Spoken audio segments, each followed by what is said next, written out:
Alright, well, it's day 25. I've just had a really long hot shower to try and wash away the evening. I'm back in Tehran now, the nice friendly Firouzeh hotel. But today I did 3 cities. I did Kashan in the morning, then I went to Qom, and now I'm in Tehran. And I went to Qom because, well, actually first in Kashan I ended up in the middle of nowhere because a nice old man put me on a bus to the middle of nowhere when I just wanted to go to my hotel. So I ended up on a highway because they wouldn't stop the bus for me. And then finally they dropped me at a police station, and these girls from Afghanistan that live at the police station hailed down some guy eventually, and I went back. Got back to the hotel, so that was a bit annoying. Anyway, then I got on the bus to Qom, which is the second holiest place in Iran, and I went to the shrine of Fatima, who's Imam Reza's sister. It's a beautiful gold-topped mosque, and amazingly, despite no photography signs, photography is permissible.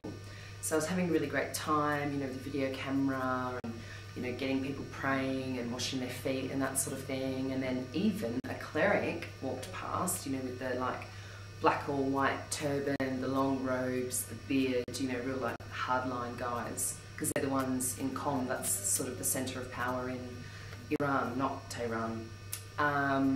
So yeah, and so a cleric walked past and he was like, hello, and I turned the video camera and I was like, oh wow, salam, you know. And then eventually I left and he was out the front and he said, come and meet my family. And I was like, great, you know, go to a cleric's house. And he said, family, happy, you know, telephone. And so we get there, and I thought it was going to be like his brothers and sisters and his mum and dad, but it was his wife and a 3-year-old daughter. So we had chai, and then the wife went downstairs, and the daughter the entire time played Lego, and I kind of played Lego with her too, because that was easier than not being able to speak Persian. So he had a dictionary and I had a dictionary, both English to Persian, so we were looking up words to, you know, work things out. He's been a cleric since he was 10, or studying anyway. He was 28. But he started like touching my thigh, which I thought was a bit weird, but I was like, no, he's religious, you know. That turned into I love you. That turned into him sitting way too close for any man. And then, yeah, I love you. Then he looked up bath in the dictionary. Did I want a bath? I was going to stay the night. I was going to convert from Christianity, which is what I have to say that I am instead of atheist. I was going to convert from Christianity to Islam. I was going to become his second wife, because he can have 4, he told me. The food never arrived, and then when I really started to crack the shits, because I'd said to him, you know, I'm going to the terminal at 8 o'clock, and I met him at like 6:20, and then I started to get quite annoyed, and said I was going, and then he ran downstairs and, like, you know, barked at his wife, and some yogurt came up, and then he was just really, it was just too much. I went to the toilet and I was like, what am I even doing? Why am I even suffering this?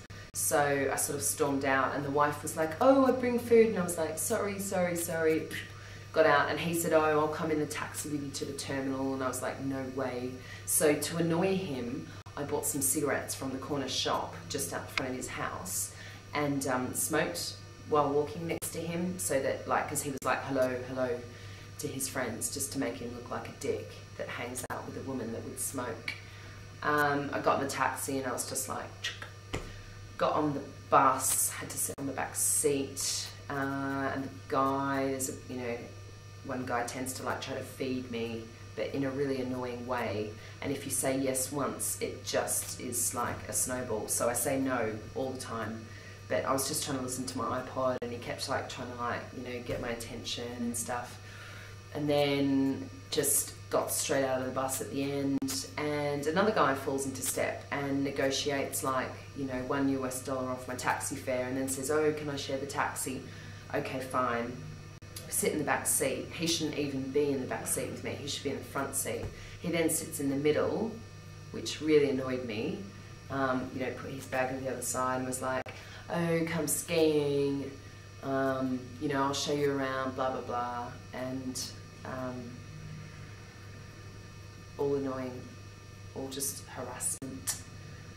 But you know what? I don't know. I'm here, and I knew it wasn't going to be easy.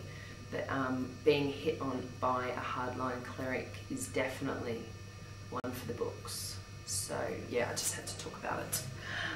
Anyway, never mind.